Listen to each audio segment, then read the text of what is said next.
So this is going to be the error analysis for hyperbolic problems, the archetype of hyperbolic problems being our 1D convection equation. And so the exact solution we know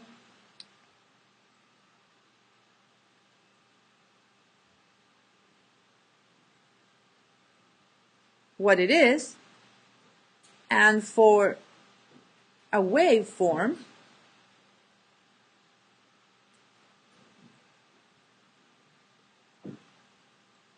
like the one that we wrote previously in the star equation, I called it star, the exact solution for a waveform is that we have, well, omega exact is going to be c times t,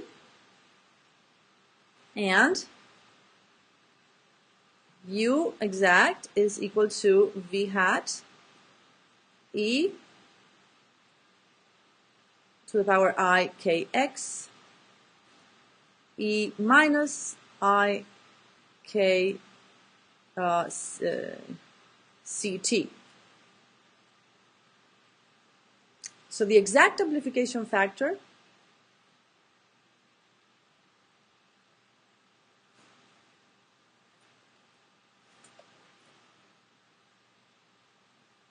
is simply 1,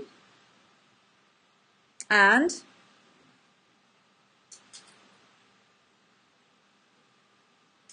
this exact phase is equal to c k delta t, which we can rearrange a little bit by multiplying and divided by delta x. So we're going to go write c delta t divided by delta x times k delta x, and you see that here I've constructed my CFL number, which we call sigma. So it's going to be sigma times k delta x, but k delta x is this phi. Recall from our discussion previously for the von Neumann analysis, and so therefore G is equal to e to the minus I sigma phi. So as expected, the exact solution propagates without change in amplitude.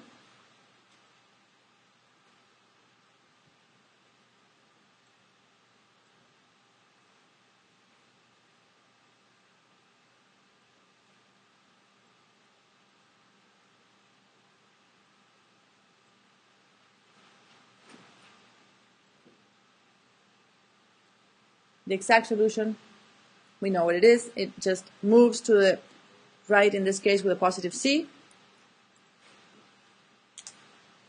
And for the numerical solution, this is the exact. For the numerical,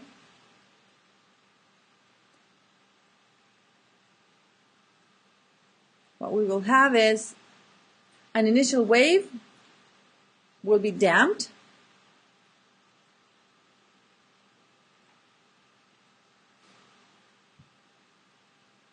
by a factor modulus of g per time step, each delta t. So the diffusion error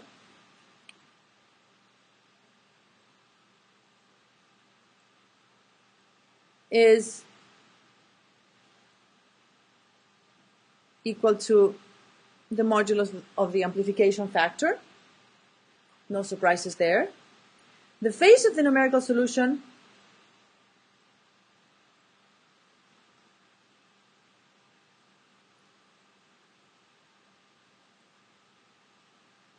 defines a numerical convection speed.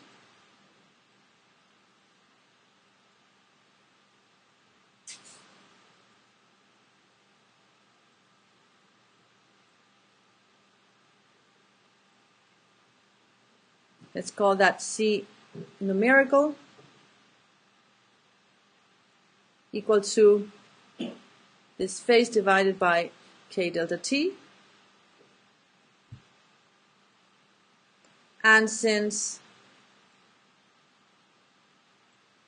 the exact phase is equal to ck delta t, which is equal to sigma phi, up there it is, then the numerical propagation speed is equal to c. Let's see, we got from here, that's right, c phi, this phi here, divided by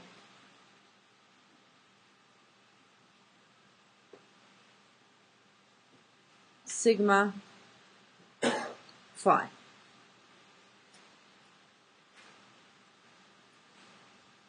Okay, delta t is sigma phi divided by c. So we put it there.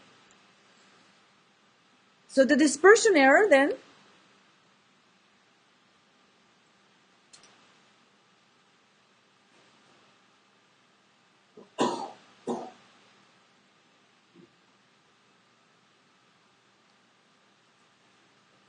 E phi is equal to this phase divided by c k delta t equal to phi divided by sigma, the other phi, and this is the numerical propagation speed divided by the exact propagation speed. The ratio between the numerical and physical convection speeds is our dispersion error. We're going to do some analysis for the different schemes with the diffusion error and dispersion error. But let me explain then we make a couple of precisions first. Okay. So when the dispersion error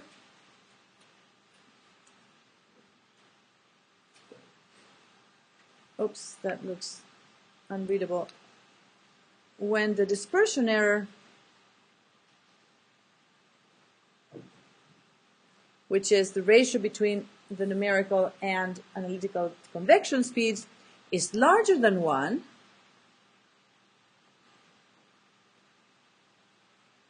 so we have error phi greater than 1, then we call the phase error a leading error.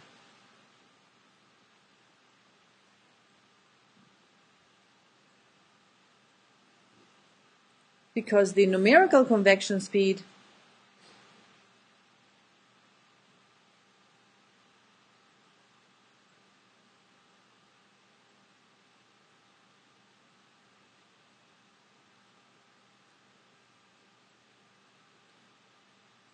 C numerical is larger than the exact one.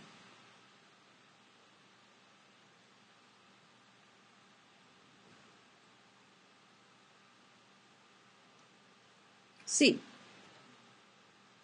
So basically the computed solution appears to move faster than the physical one.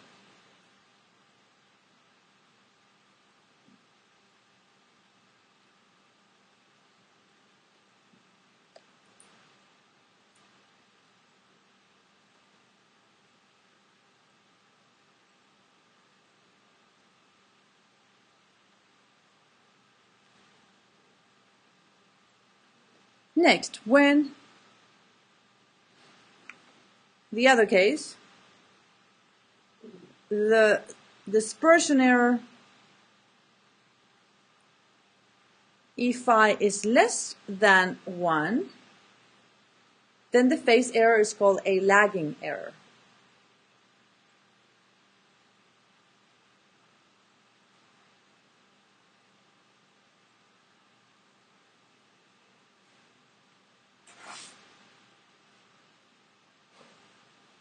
And the computed solution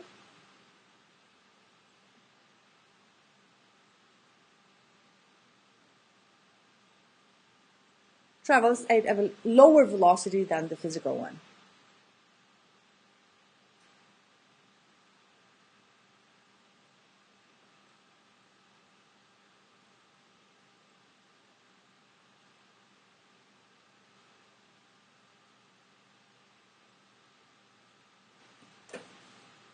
So, a final remark before we move on to look at each of these schemes separately. So note that accuracy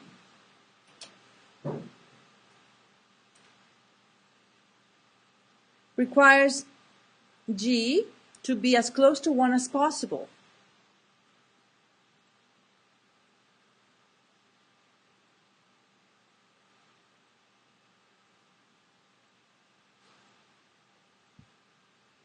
But this kind of is at odds with stability.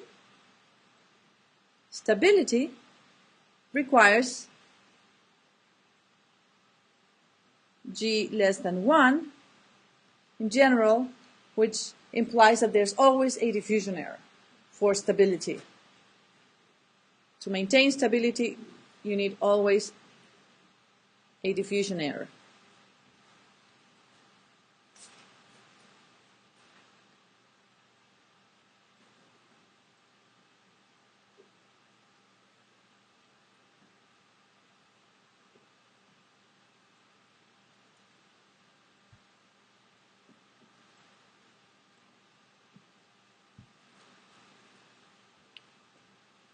Okay, so let's look at the, we're going to look at the analysis of the schemes that we've discussed for the convection equation. So first, let's look at the first order upwind.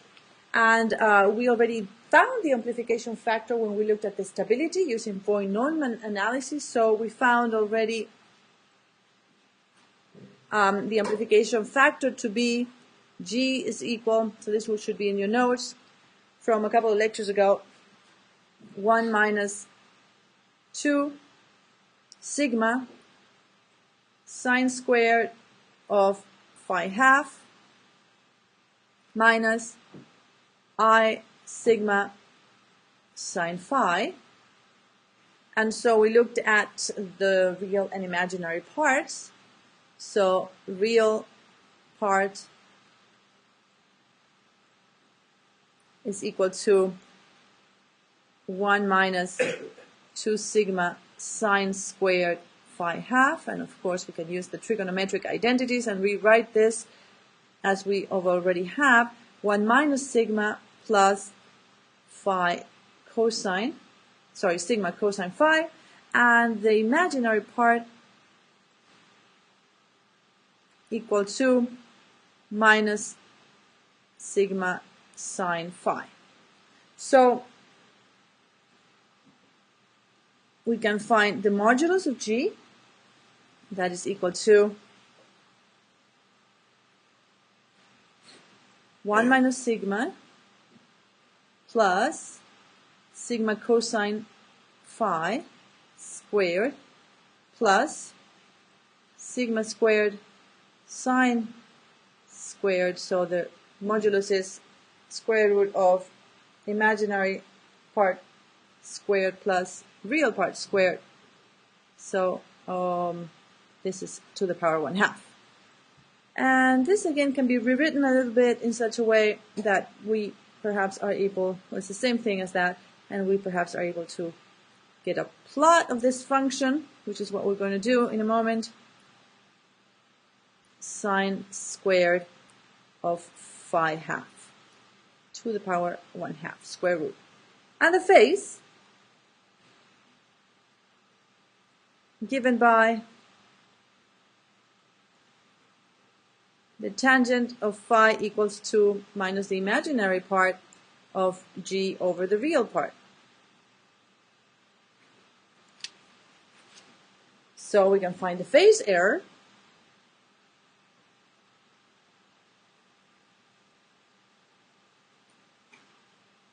epsilon phi, and that is equal to, we have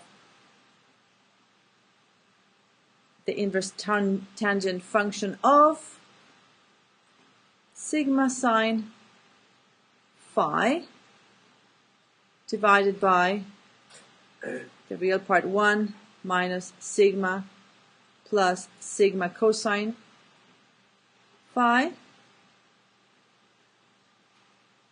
Here's our real part, and this whole thing divided by.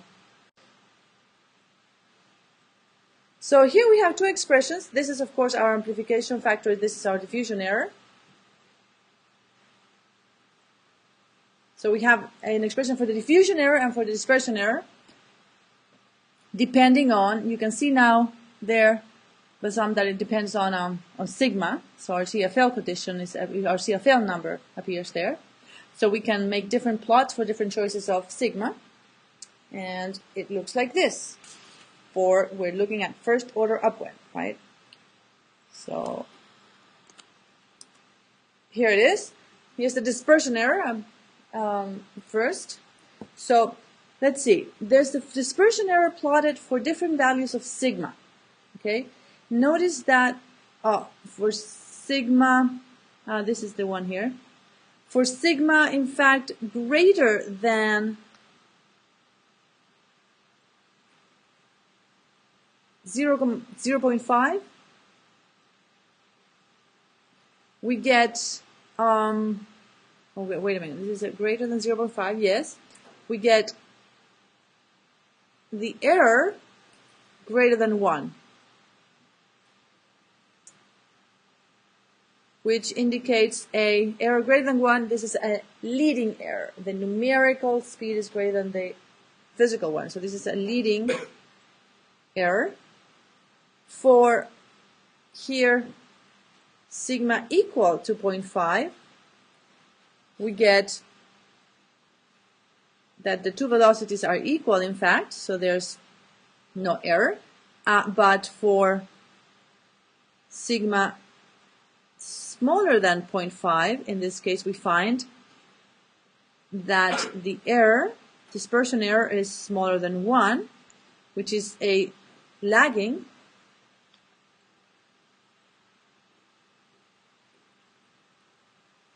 error.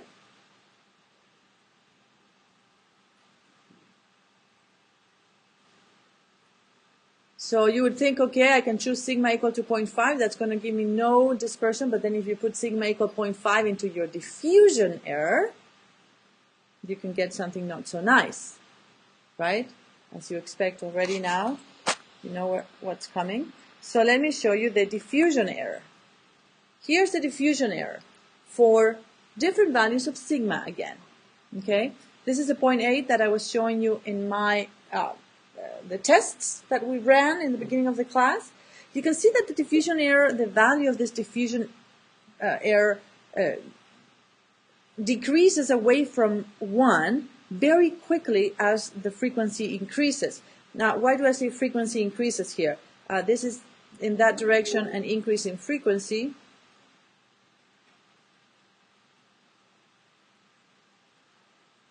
Recall that this phi was equal to k delta x,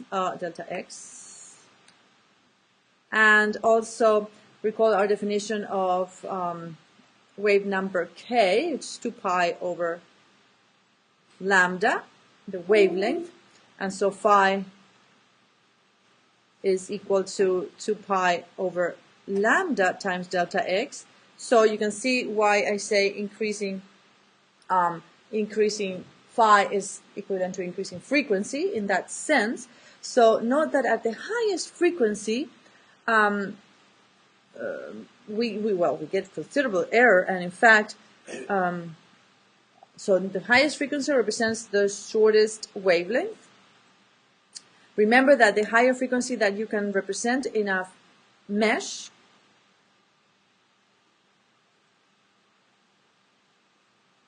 on the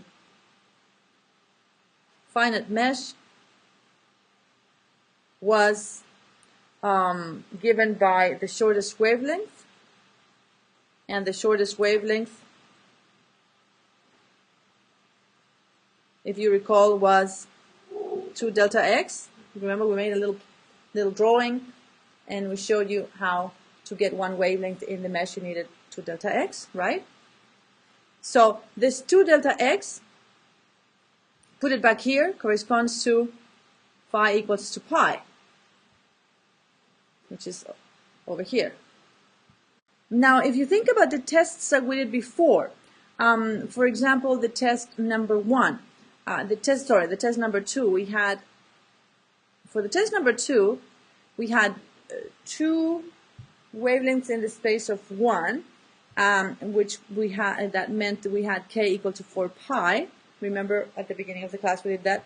And so that gives us, for phi equals, it gives us pi divided by 12.5. This was for our test number 2.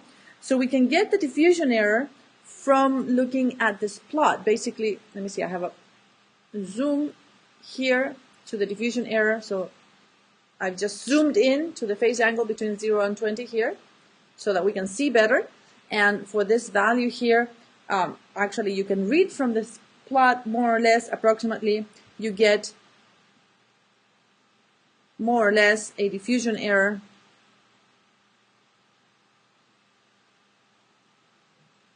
of 0.995 more or less here. This is for one time step. Remember? So this is the damping that's going to happen in one time step. Now for 80 time steps, which is what we did, then the damping is going to be g to the power n. So this is going to be equal to 0.995 to the power n, which is 80. And that gives us, in red, I'm going to write it, 0.67, which shows you the significant damping that we observed for that test number 2. Now, if we look at test number 3, for test number 3, of course, we had double the frequency, and so phi turns out to be pi over 6.25, and so which is about 28 degrees, 28.8 degrees, right? So you go here and you can read here the from the plot. Well, it's a little bit further down here. You can't quite see in this figure that we've added here, but it gives you that g is 0.98, so g to the power n is going to be 0.98 to the power 80, which gives you, you put that in your calculator and gives you a whopping decrease in the amplitude to 20% of the original value. That was what we saw for the test number 3 with the increased frequency. That was a catastrophic diffusion of the wave. You remember that plot, it was dramatically reduced after 80 time steps. And actually you now can quantify that precisely for this particular numerical scheme by just making you can make a little computer program to calculate that weird function that we had, not too weird, but we have some sines and cosines and things. Or we can make a plot and kind of read from the plot. And you can see from these examples, the sort of quantification you can get, the sort of results. So this is typical of first order schemes, this very rapid decrease of the modulus of g with frequency. This makes first order schemes really useless for problems that represent a high frequency traveling wave. No way, can't use it. Now another thing that's quite important is that really a very small error, a very small diffusion error for one time step can produce a very dramatic diffusion when you add a lot of time steps. Even just barely an error of only 1%, so g equals 0.99, an error of only 1% after 100 time steps will lead to an amplitude of